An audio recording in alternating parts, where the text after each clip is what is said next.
Hello and welcome to today's webinar, Use Human-Centric Leadership to Find and Keep Talent. I'm Wade Roush. I'm a business and technology journalist and audio producer based here in Cambridge, and I'll be your moderator today. Now I'm going to walk you through our topic for today and then introduce you to our panelists. So we're going to be talking today about how to bring the human element back into the way we interact with each other in the workplace. Employers, obviously, are struggling with a volatile, evolving labor market. In an environment like that, what strategies work best for finding and hiring top talent and making sure they stick around and helping your employees grow and develop? It is easy to list a few answers. I mean, you can connect with your employees early and often. You can create work that genuinely challenges them and engages them. You can work with them to leverage their strengths. You can emphasize worker wellness inside and outside the office, and we'll talk more about each of those things. But the hard part about all of these strategies is actually executing them, right? So there's nobody better placed to talk about how to do that than the folks at ADP, which is one of the world's largest providers of human resources, software, and services. 1 in 6 Americans and 1 in 4 Canadians gets paid through ADP's platform. So they have an incredible amount of information at hand that they can use to help understand what's going on in today's workplaces. And now I want to tell you about the two webinar speakers joining us today from ADP, Amy Ihlen and Sam Herskovitz. So Amy and Sam are both product leaders in the talent space at ADP, where they help design and build people-centric products informed by ADP's HCM dataset, the largest in the world, along with labor market insights from the ADP Research Institute. Amy is a global product and business strategist with 20 years of technical and functional experience in HR technology and process improvement methodology. Currently, she's vice president of global talent projects for products for ADP, where she has developed a team of product and domain experts. Before joining ADP in July of 2020, she led the human capital management product team at Infor. And before that, she was an HR business partner for a large multinational company where she first fell in love with technology. Sam is senior director of product management for ADP Global Talent Products, the same division Amy leads. Sam lives at the intersection of technology, business, and the organizations and individuals his products serve every day. He leads the product management team developing Standout, which is ADP's award-winning strengths-based talent activation technology. Standout exists to help each person, team, leader, and organization maximize their unique contribution. As the first product manager for Standout, Sam helped to grow the research-backed strengths assessment into an enterprise talent activation suite that puts technology in the service of people to build more connected, seen, productive, and thriving teams. Okay, Amy, Sam, it's great to have both of you here. Thank you for joining us. So what thoughts would you like to share first? Thanks, Wade. We're excited to be here. Can't wait to share some strategies, as you mentioned. I think one of the things that Sam and I are keen on making sure this audience can consume and take back and put into action is really centers around the theme of criticality of making meaningful connections. So what do we mean by that? You know, as Wade alluded to, we've got a lot of information and data at our organization that our clients can take advantage of, but what the research-backed piece of it essentially means is if people feel a sense of being connected with each other in the workforce, with their leaders in an interesting way, which we'll elaborate on a little bit, with the purpose of the organization, and most importantly, with the work that they do, they will stick around, right? We're able to retain them. If we're able to attract someone by nature of sharing ideas and strategies on, you know, here's where you can grow in the organization, it becomes really, really powerful. So one of the core elements that we start our conversations on every day in the work that we do, and Sam and I as partners on this strategy and with all of our customers, is it's never been more important than now to make sure that leaders are committed to understanding more about a person. And that can be, of course, what we traditionally in the workforce have done around, here's the work that you do, here's your goals, here's how we can cultivate a growth strategy for you. That's all perfect.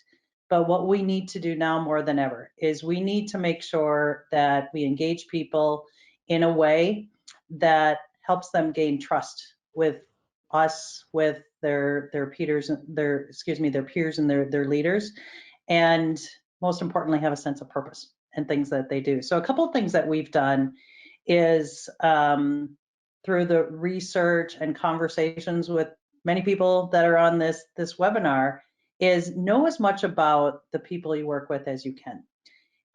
Create a culture of connection that is synonymous with how we all thrive in a community-oriented world. I think that's something that we really want to instill in this conversation is I want to humanize the work that I do. I want to make sure that I know just as much about what makes you tick, what you want to do. Often we as HR professionals or technologists or leaders spend a lot of time focused on here's your goals, but we don't really know deeply what is on the mind of individuals. Maybe they've had a pivot in their personal life that suggests they want to work on a gig or on a project that allows them some flexibility in their work-life balance. Maybe we spend a lot of time, knowing that, hey, I've been traditionally in a role that defines leadership, but now I want to be an individual contributor because I'm at the end of my career and I want to contribute in a different way. So what we get the heart at is know as much about me as an individual, what I like to do, what inspires me, what where I want to go next. And that isn't always just upward. That might be taking on a new experience, relocating, taking an international assignment, or minimizing the work that I do in a way that's conducive to my family life. So those really get at the heart of everything that we've been talking a lot about, that we're hearing a lot from everybody in our ecosystem. And so what we've done is we've collated this into the culture of connection and making sure that if people are connected, they'll stay, they'll be engaged, they'll love what they do, and we have to humanize that. So that being said, I think Wade and Sam, be a great time to poll the group and see if everyone strongly agrees with this concept of how do we foster a connection in the workforce and what it means to them. Okay, here we go. I assume you guys can see this too. It looks like 60% of respondents say they strongly agree that they understand this. Amy, Sam, does that fit with your experience of what you see when you visit and when you talk with ADP clients? I think that's great to hear, and it's a great start. And I'm hoping through this conversation we can help validate some of that, maybe challenge some of that, or add to the thinking that this group already has with a bit of a framework and some strategies. So I think that's a great. I'm not surprised from the self-selected group that would join this particular webinar, and happy to see it. Right. Okay. Yeah. So hi, Ray. Thanks, Wade, and thanks, Amy. And want to just sort of, as we go through this, kind of present a bit of a framework and some strategies, and just remind, as Wade set out, that Amy and I are not researchers ourselves. We are product people, product builders, but we have the massive benefit of being able to partner closely with the ADP Research Institute, which does a broad and robust sets of research, whether it's from the National Employment Report and also in their People and Performance branch, setting out to measure things that are really hard to measure about people's experience at work, whether that's employee engagement, employee resilience. And when they set out to study connection, what they were really doing was setting out to kind of measure the I in DE&I. Diversity, something that can be counted, especially if you have quality people data, The E, the equity, is also measurable, at least in terms of pay. If you have tools that can give you good insights into pay equity and how to remediate pay gaps. But there was not really a good measure for that I part, because, and what they landed on was this phrase of connection as the result of that, because it's a feeling, it's an experience. And so ADP Research Institute's connection metric was the output of this research project. And it really focused on, kind of zeroed in on these 3 core themes of creating an environment where your employees feel seen, heard, and valued, which are not new concepts to us as people, but really putting the emphasis on how can we put this at the center of every stage of our talent life cycle, as well as at every level. So we'll kind of take through this overall framework, and if we want to go to the next slide, we can go kind of look a little bit deeper. And I'll give a moment for the group to just look through this rather than read it. But the point here being that we really want to infuse this notion of being seen, heard, and valued. Like that's really the core of feeling connected, not just connected technologically, but connected, as the previous slide said, to my peers, to my leader, to my organization, and to the actual work that I'm doing. And keep that human at the center, and keep them human at every stage, at every level. I think the one thing, Sam, I'll add on to this a little bit is, we talked a little bit in the intro, and the description suggested talent acquisition and retention strategies.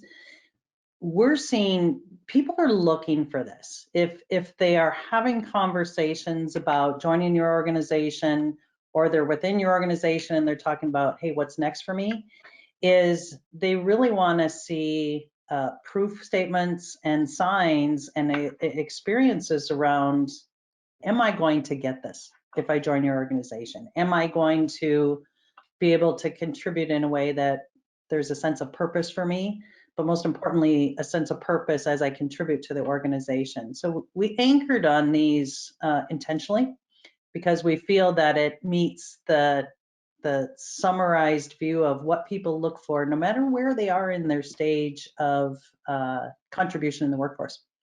So it really resonates well with our existing customers and with ourselves too. Yeah, absolutely. Thanks, Amy. So I think what we can do is we'll dive into each of these a little bit deeper, and we'll start with seen. If we want to go to the next slide, I think, again, resonates not just in organizations, but with each of us. Each of us wants to be seen for all of us, and especially for the best of us, for what's unique about us, what's right with us, what we have to offer. We're each unique, multifaceted. We have different strengths, different motivations, all of that being informed and shaped by our different natural traits and talents, and our unique cultural, personal, professional experiences. And we want to be able to, again, tie that to the purpose of our work. And that's a very centered thing. And also be able to see how we can grow into an increasingly intelligent and impactful version of our best selves here at this organization. And Amy, I don't know if you want to touch on anything particularly around sort of growth strategies on this one. I will. Thanks, Sam, for that tee up. Is when we think about growing, and I want to see people like me that have achieved something that aligns with what I want to do, it's multifaceted. So it isn't just about the makeup of an individual as it pertains to their skills, their aspirations, what they've historically done from experiences. It's more, well, it's that, but it's also includes the opportunity to say, I've seen someone who has the same values, who has the same interests, who has skills that maybe are what I'm looking to obtain in my career, and I see the trajectory of where they're going, and I want to do the same thing. So how do I cultivate a connection of, let's talk, let's figure out what worked for you, because it's similar to what I anticipate is going to work for me. So we see that from one perspective. The other piece of this that we don't talk enough about that we're really excited starting to see in every organization, every vendor in the space is going to say this, is just the elevation of making sure people feel comfortable having these conversations with their leaders, and leaders are saying, let me broker a connection for you. Let me assign a mentor to you. Let me, pave the way for you to get to where you want to go. So that's something that's really, really important to everything that we think about as we build experiences. And we'll note a couple things through here, sort of pulling from the ADP Research Institute study on this, some questions that you can ask in your organization, and we can link to the sort of foundational research on this before, but some questions you can ask to gauge how well your organization is meeting this is asking your employees things like, I never have feelings of being an outsider on my team. I see myself represented in the leadership of my organization. I believe my company promotes people based on what the work they do, not what they look like, or I never feel invisible at work. So those are things you can ask, again, really honing in on do people feel seen for all of them and the best of them. So with that, I think we have another poll item that we can do a quick poll here.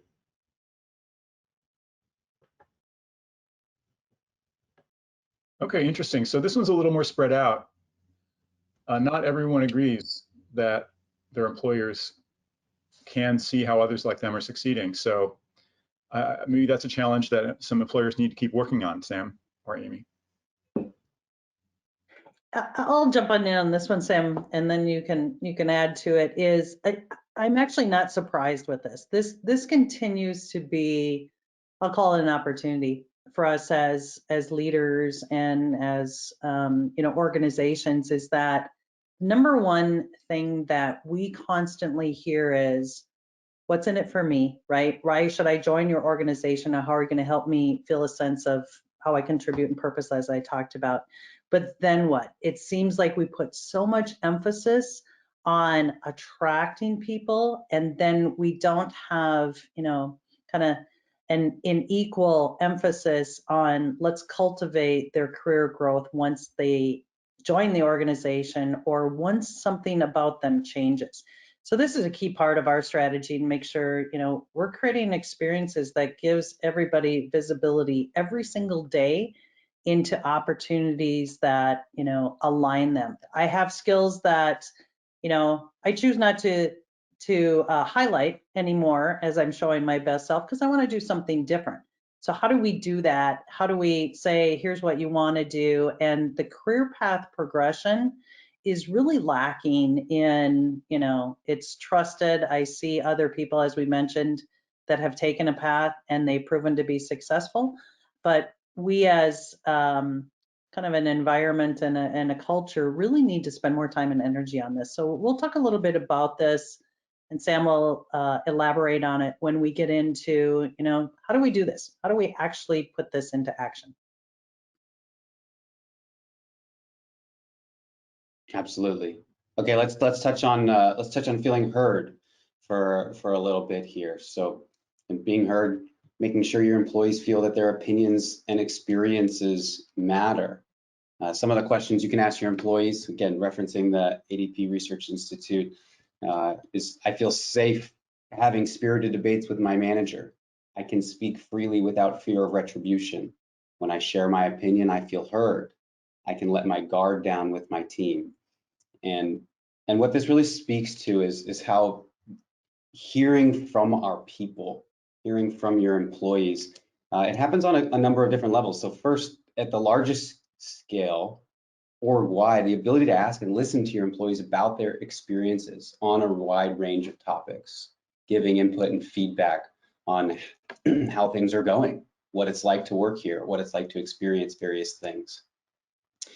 But this also really happens a ton at the team level.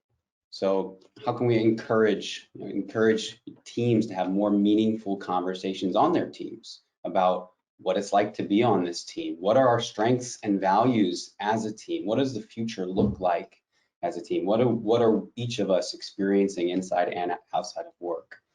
And then also on the individual level. So supporting a culture of frequent attention from managers to their team members, where managers are having weekly, and yes, the data strongly suggests weekly, conversations, checking in with their people, one-on-one, paying attention not just to the work, but to the person. What did you love last week? What did you loathe last week? What built you up? What drained you? How can we think about how we can tweak little bits about your work, or partner you up with somebody who actually loves the things that you don't, and really being able to reveal the person and build that trust on the team. Trust is something that psychologically is built brick by brick. It can only happen over time. And so being able to hear employees, and at the broad organizational level and all the way down to that team and micro one-on-one level, becomes super, super critical to that feeling of connection. Sam, if I could, I want to tell a quick story. If we could, just to tie this back to, the results we saw in the poll about career path. This is a deeply personal story, so bear with me. We've all been through a reorganization. We've all seen where, teams have new leaders, they're reassigned to something, or they're consolidated into a much larger group, and now all of a sudden they have a new leader, and they need to help the new leader understand more about them. The new leader's mindset is, wow, I want to make sure my team members are working on the things that align to where we want to be.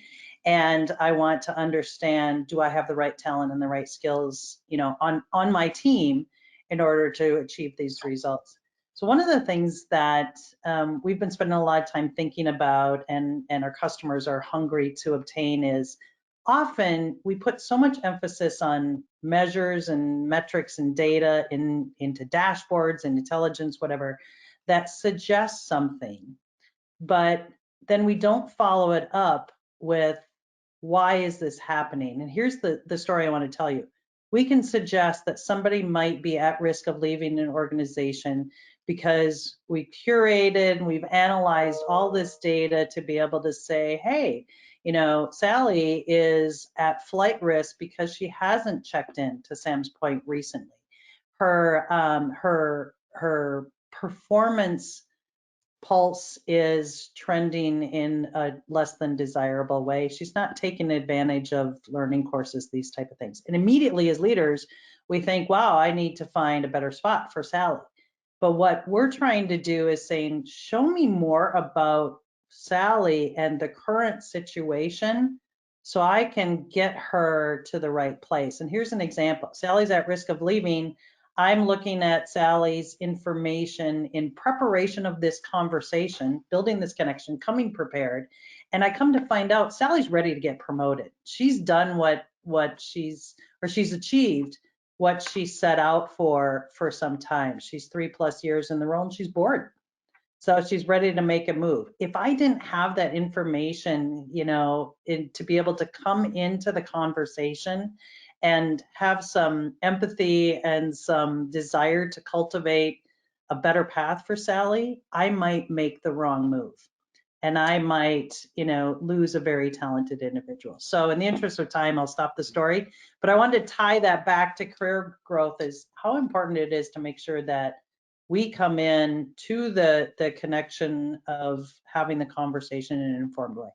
And I think it's a really good point about, Amy, how data and technology, which are being used more and more and more to give visibility, and particularly as many organizations are spread out or remote or hybrid or some combination, relying on data and technology, but that those things should really facilitate conversation and provoke curiosity rather than jumping to assumptions or other things like that. The data is a jumping off point for curiosity. And that's really what the coach approach is all about, is to be curious. Hey, we noticed this. Let's go get curious about it. What's really going on there? Let's have our tools help us have more conversations and better conversations, not replace our conversations. Let's see what our audience thinks, Sam. Pick off another poll. Yeah. Okay, poll 3. We have systems in place that allow leaders to regularly check in with their team members. Well, select one. Does your workplace really have those systems in place? You can strongly agree, somewhat agree, neutral, somewhat disagree, or strongly disagree. Okay, here we go. Yeah, well, these responses are pretty much evenly distributed with a little bit of a bias toward the upper part of the spectrum here. Most people strongly, somewhat agreeing or strongly agreeing, but not everybody. So again, it feels to me like listeners might feel they have some work to do. Yeah, and this is one of the things I think this matches up with a lot of the experience of organizations that we work with, which is something to the effect of, well, some of our people do this naturally, and many of them don't, or some of our people do this some of the time, but not all the time. And that I think is really where systems or technology can help scale those best practices, scale those conversations, those nudges for this human interaction, human connection, as well as sustain it over time. Because it's not that it's a new invention to have regular conversations with our people. It's that it comes really naturally to some leaders, and it doesn't to others, many of whom might have been sort of promoted into a leadership role because that was just the next step on the ladder, even if it wasn't aligned to their natural strengths, talents, and interests. But that was the place to go, and so there's a skills and strength mismatch there too, which also is just a good point of reminding that any support that we can give leaders in our organization is going to be crucial, because they play such a critical role in this whole connection of each person. They are the multiplier effect. And leaders are being asked to do more than ever in today's workforce. So as anything we can do to help make these things better, faster, easier, again, without removing the human part, but nudging in the right direction, giving guidance, giving coaching, giving support, will help these things happen more often and more regularly. Okay, and the last section here of valued. I don't know if Amy, you want to kick this one off? I can kick it off if you want. Really, I'll summarize this one in a way that ties all this together, right? Is our research has proven that if employees love what they do, and if they're great at doing it, they're 8 times more likely to be strongly connected to the organization. So that's a really hard fact that helps us, spend a lot of time and energy in being able to say, how do we how do we curate information and set the stage for people to bring their authentic self to work? So do we know that employees are valued because they are bringing their whole self, not just their work image, but they're bringing their whole self into the job? And most importantly, think about what we can do to make people more comfortable being themselves. How do we build the sense of connections that allow them to say, I want to participate in a special project. I want to, be part of, we've heard the term kind of a resource team or resource group of like-minded aspirations that align. But it ties back, if people truly feel valued, they know it's worth coming and bringing their authentic self to work. Sam, anything you want to add on that? I know that you've done some or had some interesting conversations that people have put this into practice. Yeah, and a lot of this actually comes through that attention from the manager on the individual level. There's lots of things the organization could do to signal what's important. They can do that through career paths, like we were mentioning. Well, maybe there is individual contributor roles rather than just into management for those that want to do that and can find that there's more investment available to them based on where they're naturally strong and authentically themselves. But also so much of it comes from that attention from my team leader on who I am and the best of who I am and the best of who I can be, and being seen in that way and acted upon by having that information, by having that relationship with my manager, with my team. We can take even small actions, excuse me, whether it's to reorganize some of the work to play to my strengths, or to be looking at development and growth opportunities based on that, And also, yes, just being able to bring the best of me to work, to be able to figure out and identify and articulate what are my strengths? How can I articulate that so I can think about where I want to go and where I want to spend my time? Yeah. Before we poll, imagine the world's largest global payroll company talking about the fact that work is no longer just about pay.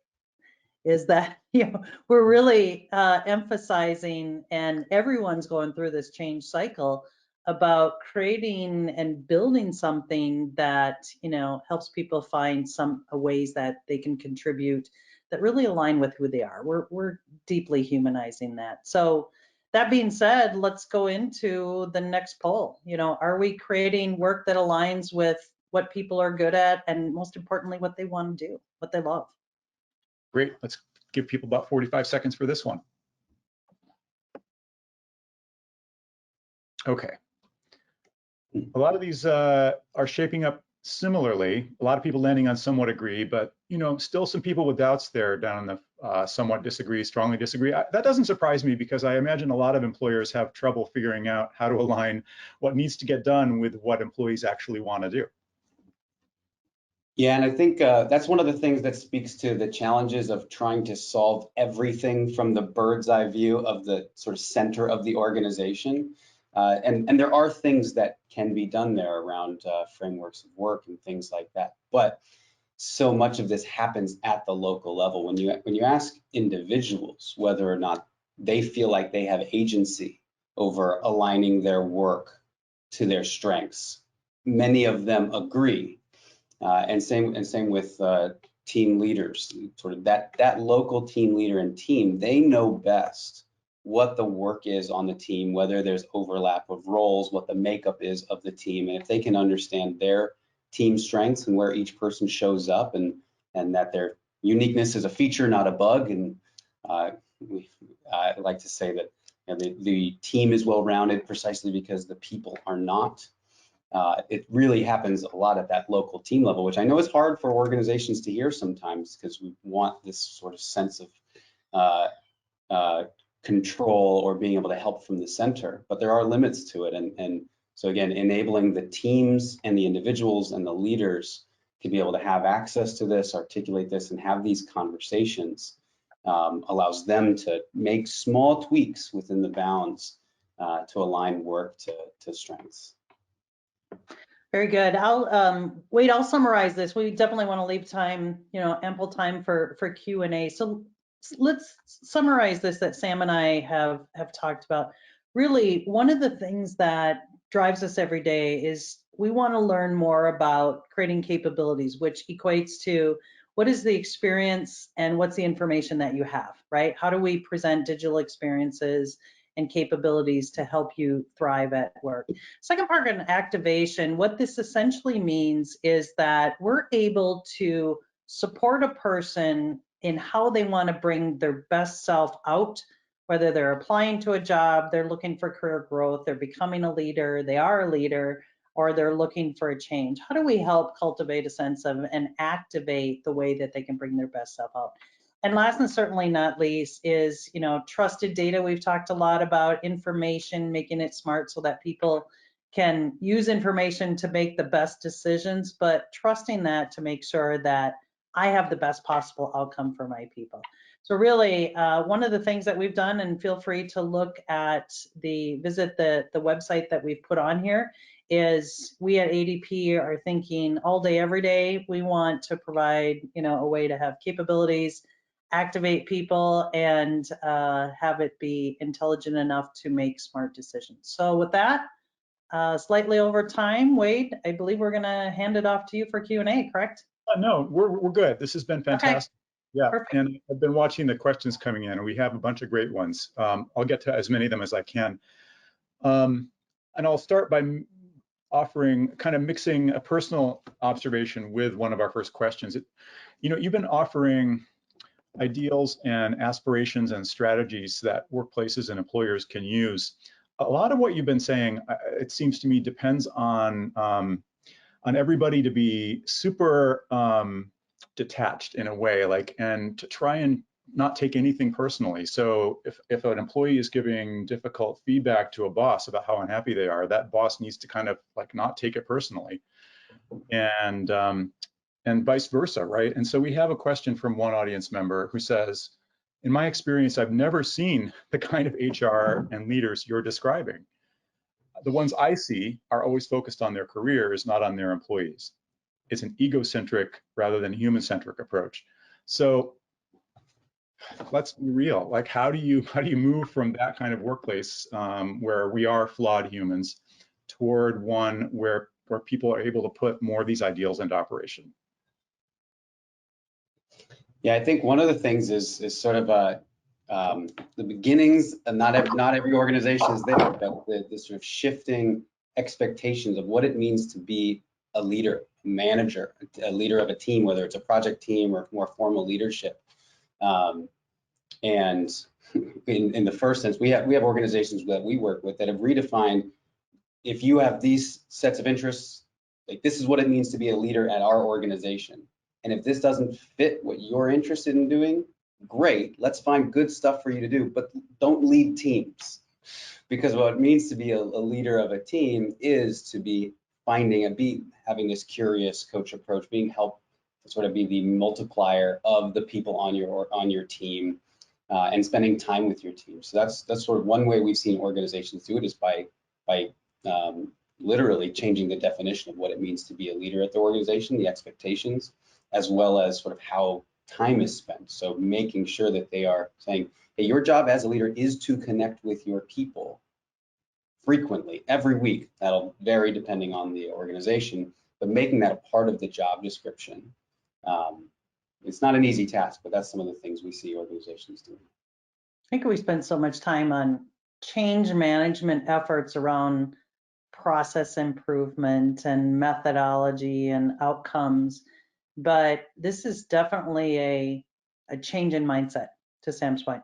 You know, you have to want to embrace that mindset that it's important, and a lot of it might be top down, right? It's important to make sure that we retain our people because of the volatile market that we have right now. It's hard to hire people in all industries at all market sizes. And so investing in the people that you have is really, really critical if you want your business to succeed.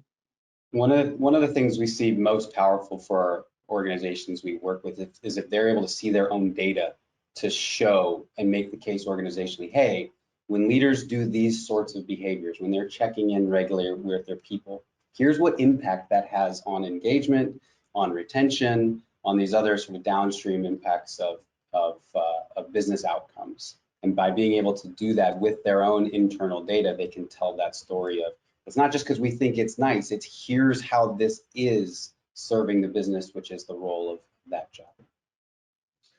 Yeah, so a lot of the questions we have coming in, I think, get at things we might classify as in the realm of psychology or interpersonal dynamics. And I'm going to ask you, I'm going to push you to maybe come up with data-driven answers to some of these questions. What can we say from what you've studied and what you've learned about things like, how do you create, this is a question that came in from an audience member, how do you create a psychologically safe work environment?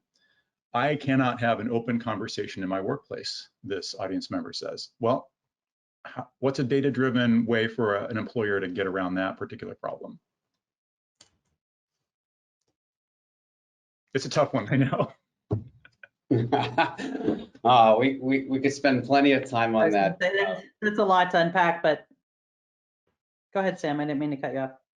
Yeah, I mentioned earlier that trust is built brick by brick, and so that's one of the regularity of conversation, whether it's manager to team member or the team discussing, has to be built over time to create a place where people feel like they can speak up, they can sort of let their guard down a little bit, and so because it's brick by brick, sometimes you have to kind of start very simple, light icebreakers, other things like that, to just start building this muscle that's may not naturally be there.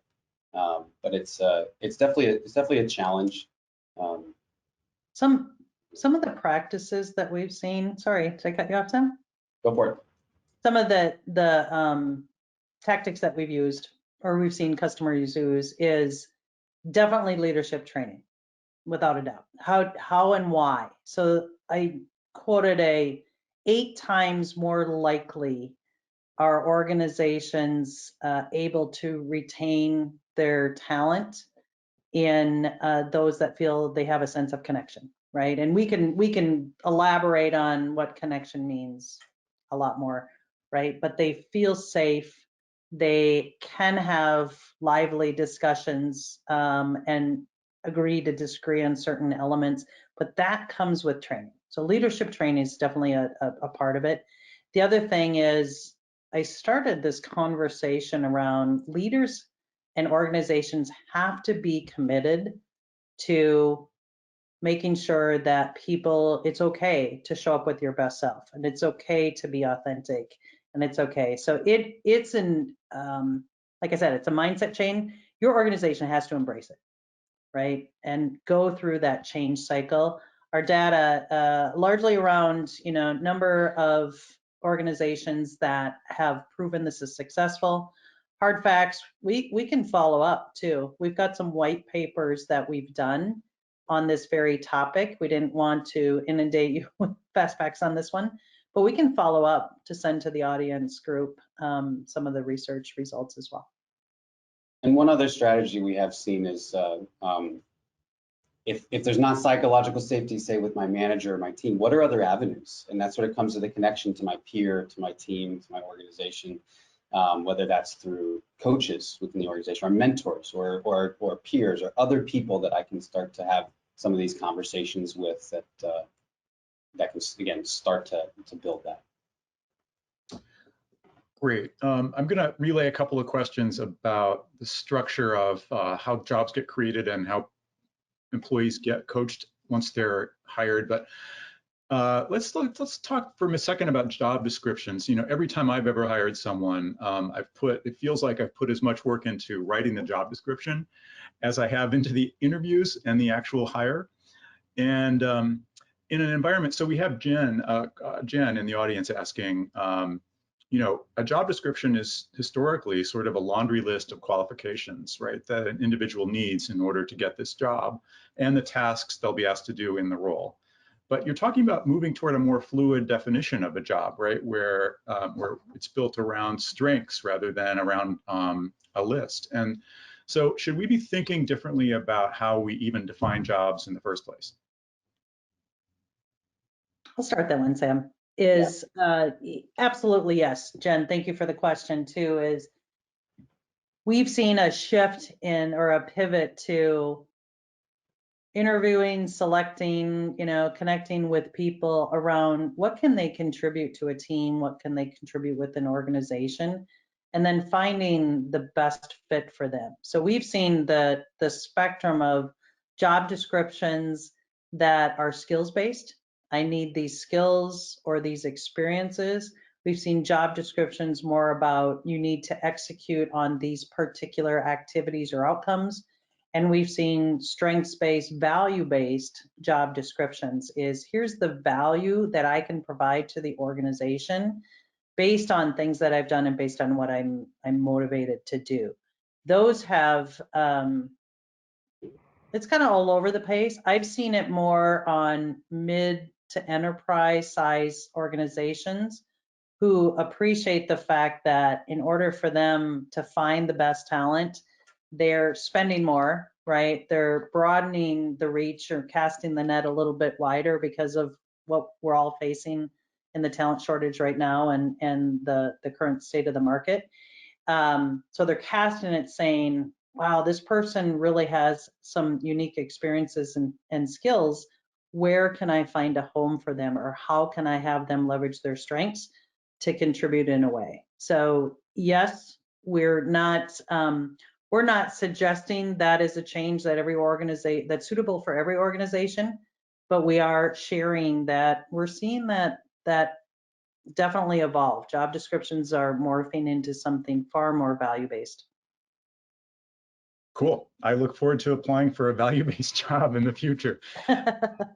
So here's an interesting question, kind of goes at whether the changes you're talking about to promote employee engagement have to start at the top or not. So Amy in the audience is asking, what are your thoughts about managing and leading in a human-centric way at the front line or division level when the organization at the meta level is maybe not so human-centric? So can you do this from the bottom up? Yeah, the short answer is yes, although it is harder when the structures in place are counter. Sometimes they might not be promoting, but when they are very much in direct contrast, it is more difficult. But I think what we find is that teams and leaders and even individuals have a lot more autonomy, even self-reported autonomy, and ability to make small changes and make changes that impact their immediate local world at that local level. Yes. It's interesting, that question, Amy, thank you, it's not even just bottom up. It's, think about the generation of our workforce right now, right? We've got what, 4 or 5 different generations all working together. So we're seeing one generation is, I don't want to say demanding, but it's dangerously close to demanding this way of work. Is, look, here's what I can contribute. Here's where I want to go. I really want to expedite, my career in a particular path. And if I can't find it here, I'm going to go to another organization where it's conducive to that. So it's almost demanding it. If we didn't have the challenges we have with getting people back to work and getting the right people, within our organization, I think this conversation would be very different. But it's the state of where we're at right now. People are almost demanding it. Good point. Okay, I'm going to pass along a question from Christine in the audience. Christine says, my employer is generally good at creating work that aligns with employee strengths, but I find there's always the danger of locking individuals into specific roles at the expense of allowing them to grow and venture into other specialties. So basically this question is about what strategies companies or employers can use to make sure that doesn't happen or realize when it is happening. I think one thing I'll add, again, is sort of, don't mean to keep coming back to conversations, but facilitating the conversations at that local level, whether that's the weekly check-ins of how are things going and what's working, not working with you, as well as more periodic conversations, maybe they monthly or quarterly, to take a bit of a deeper dive in what's worked, looking a little bit back, but mostly looking forward and actually taking the time to say, okay, what new projects or opportunities pique your interest, and having those sort of pause points to raise those, and to, again, as a leader, be curious, and as a team member to be thoughtful and articulate of understanding and kind of self-aware of where you want to go and where you see opportunities, or if you are feeling stuck. A lot of vendors have emphasized talent marketplace, right? To be able to say, hey, you go out, raise your hand on what you want to do next. We want to take that a little bit further and say, not only what work do you want to do next, but what makes you thrive. So we're seeing an increase in gig works. I may want to just go work on a special project or participate in an event. Maybe it's a marketing event, maybe it's a webinar like this. I want those experiences because it helps me grow. It keeps me loving what I do. It's a nice break from some of the day-to-day grind, if I dare say. And so it's not just about a role, it's about give people opportunities that may not just be about, what they do on a day-to-day basis. We're seeing that be elevated almost as much as a pivot in changing roles. Okay. Kind of ties back to that community comment I made earlier is, what are the things that I like to do when I have time to do it personally? Same is coming true within the workplace. Mm-hmm. Great. Okay, so here's an interesting question. So you both talked about how important it is to make sure that employees feel like they are bringing their authentic selves to the workplace. Does that include things like neurodivergence? So folks, I mean, and there's a lot of different kinds of neurodivergent individuals. Some people are just shy and introverted, right? Others are on the autism spectrum. So like, what can employers do to support employees who have different strengths and needs on that spectrum, so to speak? I'll start this, Sam. Absolutely. We, another little story or nugget, we have some of our coworkers who are actually sharing presentations internally on life as an introvert in a technology company. But they would only be comfortable doing that if we didn't have the culture of, you know, it's safe, it's transparent, it's things like that. Where I mentioned, we call them business resource groups. It's these communities of like-minded or of common interests that we're creating so that I have a safe place to go. It's my safe house, so to speak.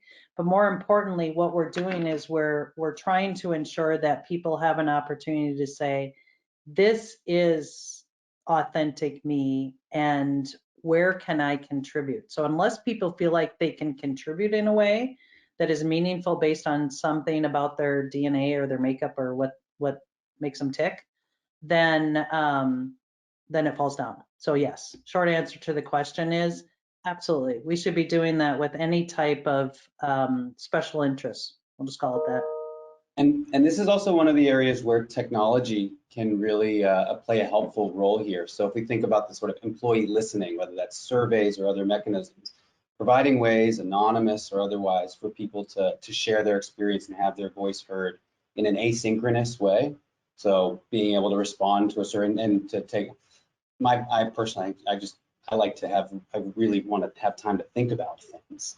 And so having a little bit more space gives me the ability to be thoughtful in that way, and so that's something that really helps in that employee listening and employee feedback and surveying, and also having tools for, again, asynchronous communication in addition to or in service of these live conversations. So instead of just saying, hey, all managers should check in with their people, having a tool where the employee can say, okay, here's a few questions for you to reflect on your week that will then inform the conversation that you're going to have. What we find is organizations that we work with say that gives a lot of our, whether it's introversion or other things, a little bit of space to bring up things that they loved or they loathed or they want to do, that if they were just face to face in a conversation and their manager said, hey, how are you doing? They might just say, good, and not really get into it. So using the technology in that asynchronous piece gives just enough space to be able to allow people to have their voice heard and to be thoughtful in that. All right, we're just about out of time. I want to ask each of you kind of a lightning question. And Sam, you just said that question, hey, how are you doing, might not always be the most productive question. So what is the most productive question? What's the question you can ask your employees to see whether they are engaged or not? Let's assume you don't have a fancy tool at your disposal. You've got time to ask them one question. What should it be? Well, I'll show a little bit of my bias here, but the one question would be is did you have a chance to do something you loved every day this week? Or what did you love doing this week? Amy, do you have a favorite question? My favorite question is, what made you show up today? Because that gets not only into the work that you do, but it tells a very, healthy story about, I showed up because I have an opportunity to participate in X, or I showed up because I want a paycheck, right? You know what motivates people and what makes them tick. So. Okay, those are great questions. We are out of time. You can give one other version of that too. I know that for me, I actually talk to my team a lot at the beginning of the week, and so I'll ask them, what are you looking forward to this week? And that anticipation gives a little bit more insight into the activities also. Okay, great. These are great insights, great suggestions. Thanks to both of you. So Amy, Sam, I'd like to thank you for sharing yourselves here and your research and your insights. And I'd like to thank our audience for their fantastic questions. And before we wrap up, I want to thank Sam and Amy and ADP for sponsoring and presenting at today's webinar. That's it. Thank you, everyone. Take care. Have a great rest of the week, and we'll see you next time. Thank you. Thanks very much, Wade, and everyone for the time.